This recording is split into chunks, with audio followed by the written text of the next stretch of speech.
Thank you for listening to Episode 8 of No Holmes Barred. This is an independent passion project, so please remember to subscribe and leave us a positive review if you're so inclined. Antecedently on No Holmes Barred. I just need my associate to get out of town and stay out. His family will then identify the cadaver as my associate, get us all paid, then live happily ever after, richer than ever. What? You're involving his family too? There's too many involved here. And if anyone starts asking questions, you're screwed. What happens when you go on a run, huh? Are you gonna kill him to stop him from talking? Good evening, citizen. How may I be of... Gun!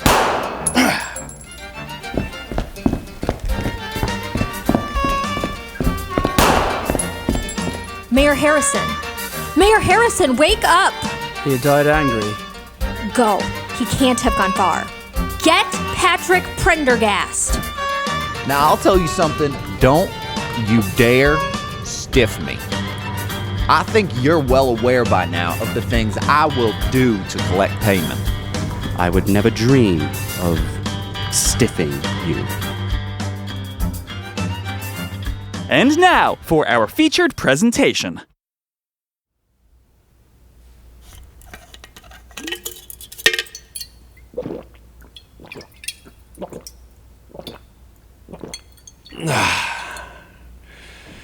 You know, I'm beginning to think that Dr. Keeley's gold cure solution may not have worked.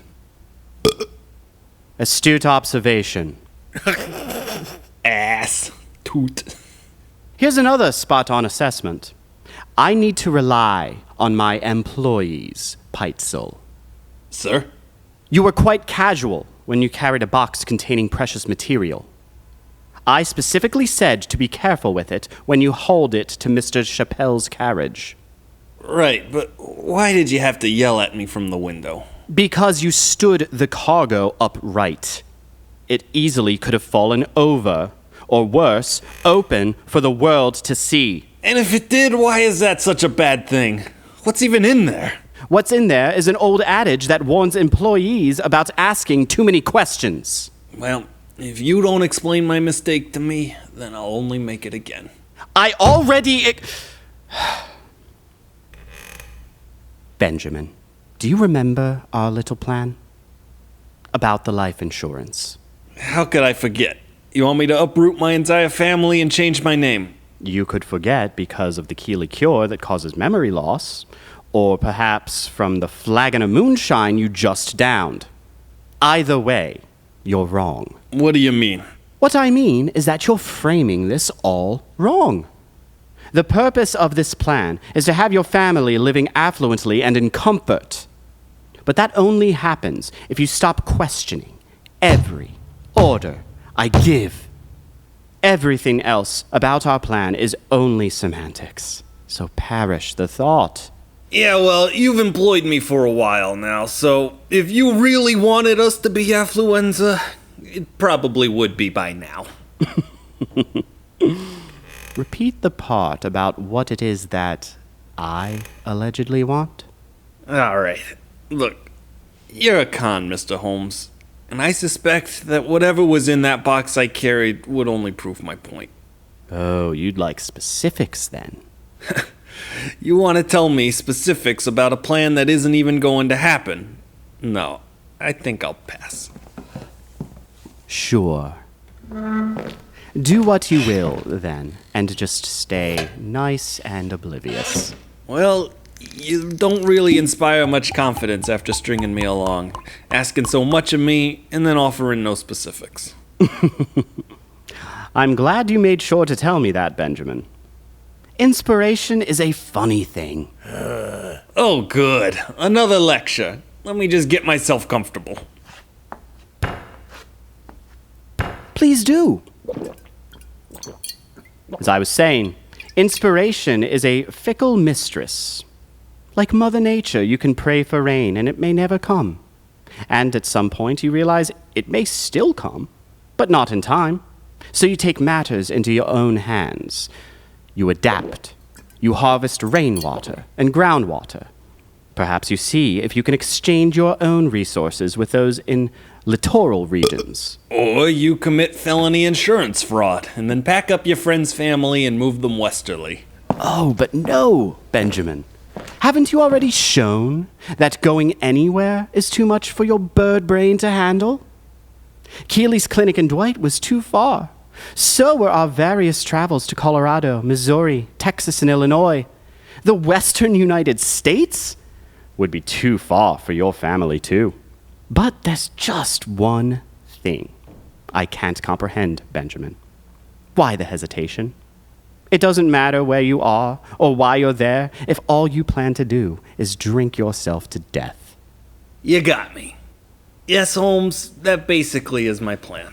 But until you can give me anything better, you have no right to criticize. We take out a policy for $10,000, present a disfigured corpse to the morgue, and Fidelity Insurance. Get your family to identify you properly, collect the money, change your name, move west a rich man. How can you say I have no plan in place when it's already in motion? Your family understands what it needs to do. As usual, everyone grasps a basic concept except you.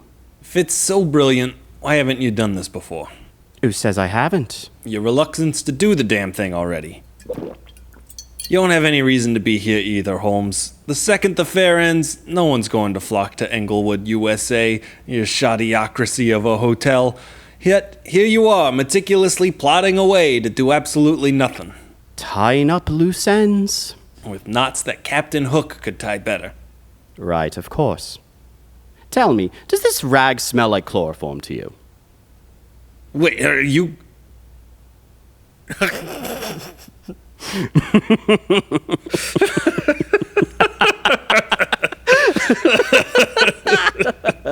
Good one.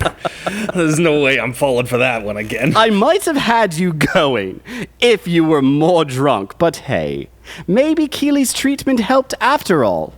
Not a chance. Why not? 'Cause I am wasted. You're getting really good at hiding that. I thought I had you pegged. Oh yeah, trust me. Just don't ever have 5 kids. I love them dearly, I mean that, truly. But every day, it's always something. You'd drink too if those 5 were in your care, believe me. Oh, come now. Allison and Nellie have always been very well behaved. And your wife, Carrie, has done well as a mother. Howard's a bit of a prick, if you ask me, though. He's 8. All 8-year-olds are pricks. I wasn't, at that age. But the other boys certainly were. You know, I never told anyone this before. But when I was 5 years old, a group of older boys learned of my greatest fear and tortured me with it. I'm guessing that if you tell me what it is, that just increases the odds you're gonna use that rag on me.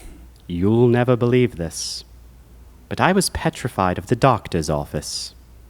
Specifically, the skeleton hanging from his examination room. Me, of all people. You're right. I don't believe that at all.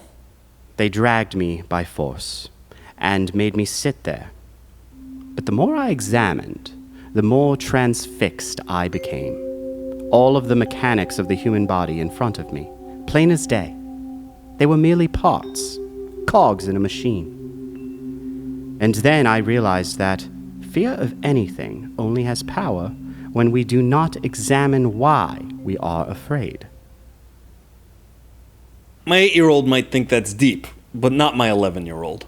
Well, I was 5 when that happened. And in your 30s, you haven't challenged it. I'd be willing to bank on some exceptions to that rule. Such as? Well, I've worked closely with you for 4 years, and I'm still afraid of you. I'm pretty sure you just tried to murder me. You are holding a rag of chloroform. Circumstantial evidence. Doesn't it burn your hands? No, because I barely put any chloroform in there, to be honest. See? I can ball it up. Toss it around. Nothing. Here, want to try? Sure. Here, catch. Are you mad? It's burning. You can feel it. Yes, I can feel that. Turn on the faucet. I'm sorry. I keep forgetting you don't work with hazardous chemicals as much as I do. Yes, why aren't you using gloves? Gloves have been invented. Can we just appreciate that a rag of chloroform was moments away from being down your throat, and now you're here chiding me for not wearing safety gloves? That's just loyalty in its purest form. I'll miss that loyalty, Benjamin. It's not loyalty, and it's not for your sake. Oh? Believe me. In that case, this will be a little easier. What do you mean? Shh.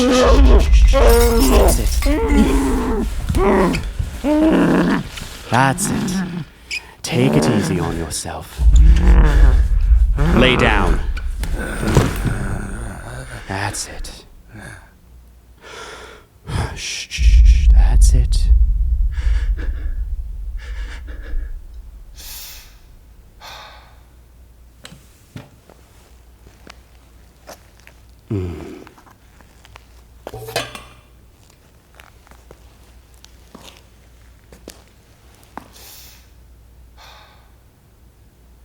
What I'd been meaning to say, Benjamin, is that while inspiration doesn't always come when you need it, it can come at any time, even when you aren't looking for it.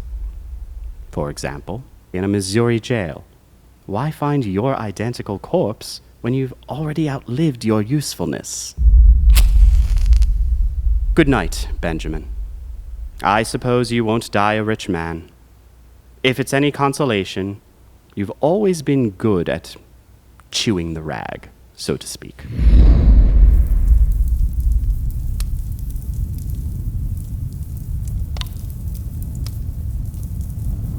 I'll take very good care of your family.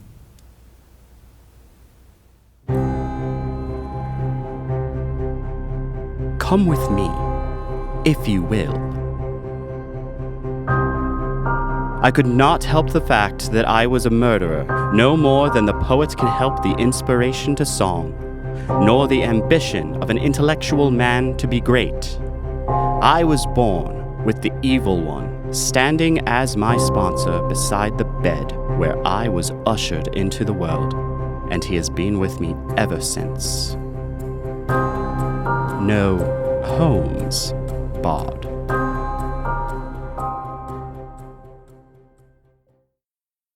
Moyamensing Prison, Philadelphia, 1895, again. May I ask you something, Holmesy? It's not like I have anywhere else to be. Yet. Oh, yeah. That's right. Not unless you can shapeshift, or have super strength, or can teleport out of jail, or you have master manipulative powers. You have master manipulative powers, Holmes? Was that the question you wanted to ask? Well played, worthy adversary. Thank you for your approval. May I please continue my memoirs? Of course. Now, what chapter did we leave off? We didn't leave off anywhere. I'm writing an autobiography. I'm not reading you a bedtime story. Then why did I bring my nightcap and candle? Are you referring to your fedora and billy club, Mr. Gary? Detective. Also, what have we told you about falling asleep while holding an open flame? Something about how you're gonna be hanged in a few days? Ooh, harsh, Detective Geyer. I'm sorry, it's just that it's funny to me that you suddenly have such a concern for human life, warning Detective Gary about sleeping with an open flame and all. Mostly, I just don't want my memoirs burned in the wreckage. Easy to understand for someone who works with gas as often as you do. Well, I am a... Scientist, we know. It was in the name of science, then, that you locked Anna Williams in a safe and then gassed her to death, followed by her sister Minnie. False. He said false. Makes a compelling case, Geyer. Oh, of course. Forgive me. Should we instead talk about what you did to the Pitezel kids? Ooh, you're in trouble. Answering that isn't going to reverse my conviction. Shouldn't you worry more about preserving your life than your memoirs? See, Gary, if he cared about that, he wouldn't have represented himself in court, which ADA Graham wanted me to thank you for doing. The ADA is just doing his job. Hear that, Geyer? He's just doing his job. Nothing like a job well done. What, I suppose you want proper validation as well? Already have it. You're days away from the gallows. Burn! Correct. Unless the conviction is reversed on appeal. I love that. Don't you, Geyer? Stories are much more fun when you don't know the ending. Holmesy's committing to that hard. It's kind of like being the last person in the room to understand a joke. That it? I prefer comedy in the more Shakespearean definition of the word. As in a play that ends in marriage? No, as when you kisseth my butt, up top. Holmes has a sense of humor, Gary. Just look at his legal defense. Well, that's a relief. I thought he'd be resentful towards me because of who I was hired by. Fidelity Insurance? But H.H. Holmes loves your insurance company. Isn't that right, Triple H? It must suck knowing that you probably wouldn't be behind bars if you just didn't scam insurance companies. Or Marion Hedgepeth, for that matter. Pro tip. When you don't pay outlaws, they tend to get real talkative. And insurance companies tend to not like being defrauded either. Having worked for them, I can say they don't even really care about the whole dead children part that you're responsible for. Death's a pre-existing condition. Why are you two here? There can't be anything for you to gain at this point. I'm just bored, honestly. I actually did have a question for you. What the hell, man? Ah, great. Another finger-wagging, pearl-clutching lecture. Never had one of those before. Shut up and answer him. Do you want me to shut up or answer what the hell? Because either response isn't interesting. You could have just laid low, Triple H. Stop calling me that. You ran from city to city to evade us, but you could have fled the country. I mean, you did flee the country, and then came back. Moronic. Again, is there a question here? Yeah. What the hell, man? Gary. All right, fine. You want answers? Just between us men? Yes. And possibly one or two newsboys locked away down the corridor? That's odd. They usually have a newsboy or two here. Union busters have been cracking down like crazy on them. Tell me why you dragged the Pitezel kids all across the country. Oh, Frank. Detective Geyer. Really? We aren't on a first-name basis yet? Yes. Oh, well. It ought to be plainly obvious why I took the children with me. So, what the hell? Mother! Howard keeps breathing on me. Oh, for the love of... Breathing's a blessing. What with the childhood mortality rate being what it is today. Hear that, you little brat? You're a mortality rate. Am not.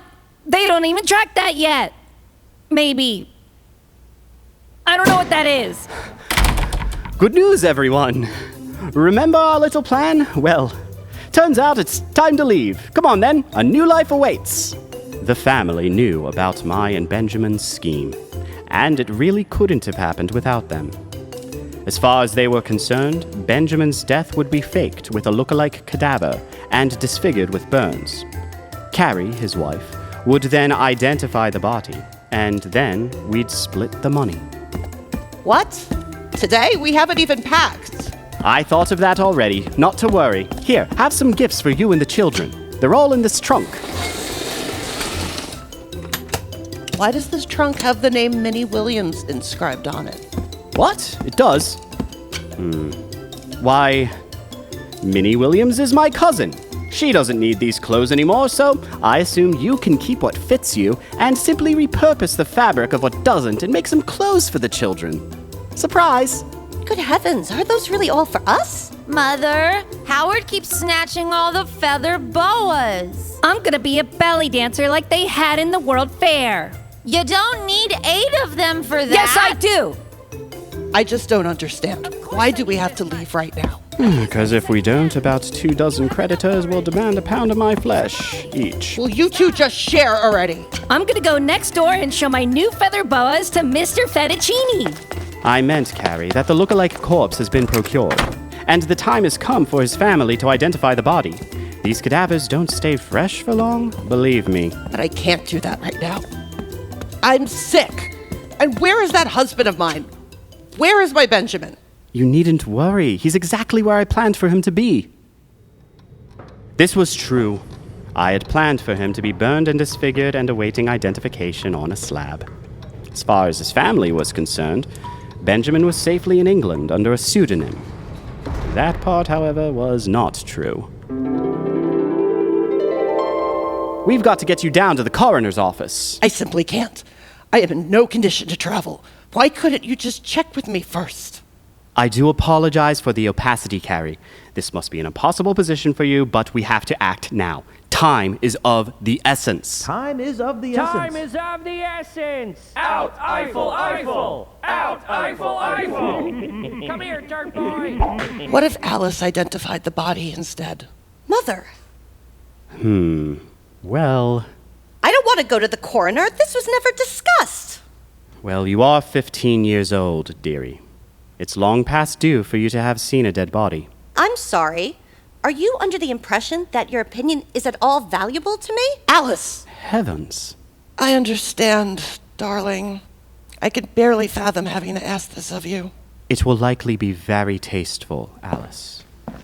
Most of the body will be behind a sheet. They will only show you distinguishing features, like his teeth or birthmarks. I remember a mole on the back of your father's neck, for example. Found a corpse with one, too. I will not spend my Sunday going to the morgue to be shown the corpse of my father's mole twin. Your family needs you, Alice. They can pack for you while you come with me. Mother! He's right, Alice. I am so sorry. I need help with my poor health. It will already be difficult to look after even 4 children on my own, even if you're with Mr. Holmes. Now, that's not a bad idea, Mrs. Pitezel. What isn't? It is already a burden for someone in poor health to be forced to travel so quickly. It's even more of one to be responsible for 5 other lives while doing so. Would it be easier to permit me to take Nellie with me, too? Mommy, I showed my new boas to Mr. Fettuccini next door, and he said I could belly dance for him tonight. Can I please? You have to take Howard with you, too. Deal. We don't even have a next-door neighbor. Alice did marvelously at the coroner's. After giving him a positive identification, I took her, Nellie, and Howard into my care. Carrie stayed with her mother while she was ill, enlisting her help with looking after her baby Wharton and eldest daughter, Desi. I think you know the rest, Detective Geyer. You went to Cincinnati, Indianapolis, Chicago, Detroit, and Toronto, and stayed in hotels under fake names. You got sloppy and kept repeating your aliases. Also, you made an innocent young girl identify the mutilated corpse of her father, you maniac. They were great aliases, though, right? Well, you're in prison, so how good could they be? Really? Can you do any better? Velociraptor Storm Chaser. What? Spartacus Powerwolf. Oh, where's the nuance in that? Okay. How about this? Nicholas Cage. In any event, my pseudonyms couldn't have been all that terrible, given what I achieved. How do you figure, Triple H? Because, really, stop calling me that. Once Carrie Pitezel was well enough to travel, I got her to come with me and her children without any of them knowing about it. We knew that. Carrie was extremely reliable to the investigation. You told her that you left the kids in England with their father, you sick dweeb. You couldn't even tell her that her husband was dead. That poor family thought they were half a world away from each other, but they were in the same city every time, just traveling with you separately. They could have been reunited. How could stringing all of them along for weeks have possibly been of concern to you? I'll get there. It's not that fun to ride a train. But the most urgent matter at the time was actually that the children need attending to. Terrible segue. Shut up, Detective Gary. That's Detective Gary.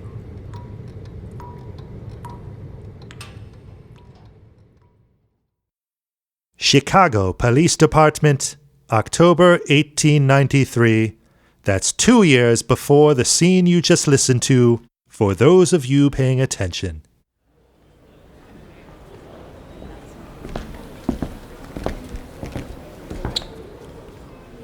Yeah, hello. You have reached the Chicago police. How can I help you? Oh, I know I've reached you. I just walked through the police station door. There was a big sign that said Chicago Police Department and Porkery. Ah, yeah. Would you like to report a crime, order a pig in a blanket, or are you here for a flogging? If so, we request you use the back entrance, like the other swarthy applicants. Well, that depends. If you make me as tender as the meat you serve, I'd be afraid to be on the business end of that beating.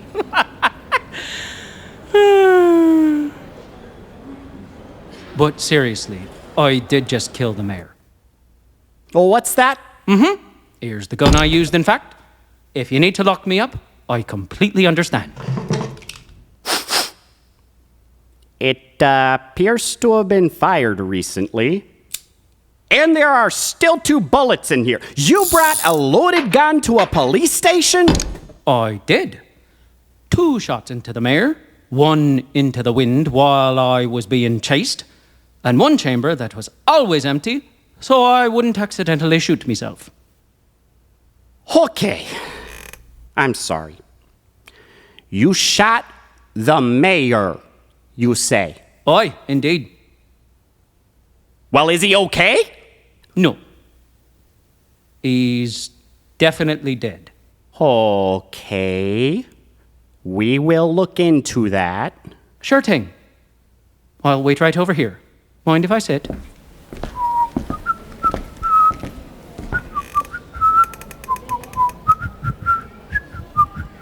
For the Corporation Council's opposition that depends on Patrick Prendergast, I am... Humor me, if ya would. Why did you shoot the mayor? Thank you for asking. He betrayed my confidence. I supported him through his campaign, and he promised to appoint me Corporation Counsel. He didn't live up to his word. So he won the election, and since it didn't benefit you directly, you murdered him. Is that right? As any reasonable Second Amendment supporting American would, yes. I meant no harm. Yeah. Whew.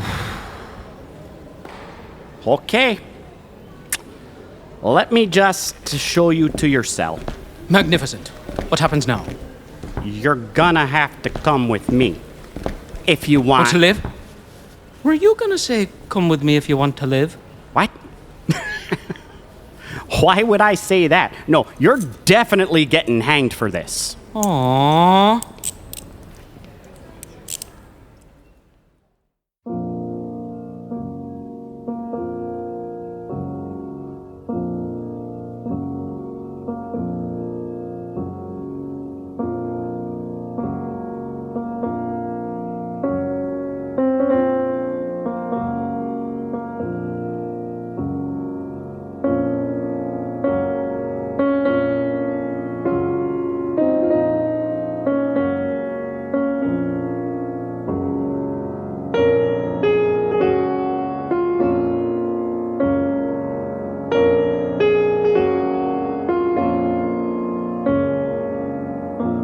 Thank you for listening to Episode 8 of No Holmes Barred.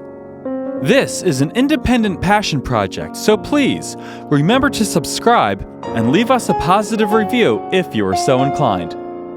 For bonus content and information on No Holmes Barred events, please visit noholmesbarred.com and sign up for our newsletter, Your Murder Castle Mailbag. No Holmes Barred was written and directed by Daniel Ciarrocchi. Recorded, mixed, and mastered by Evan Kornblum. Episode 8 of No Holmes Barred features Daniel Ciarrocchi as H.H. Holmes and the Desk Sergeant, Matt Gall as Patrick Prendergast, Jacob DeNobel as Benjamin Pitezel, Willy Landon as Detective Geyer and Sullivan, Robby Priego as Detective Gary and Howard, Allison Robicelli as Carrie and Alice, Megan Perkins as Nellie, Sam Sessa as Daniel Burnham, Dave Heilker as Olmsted, and Tom Colegrove is your narrator. Stay tuned for Episode 9, where we bring you the thrilling conclusion to our story.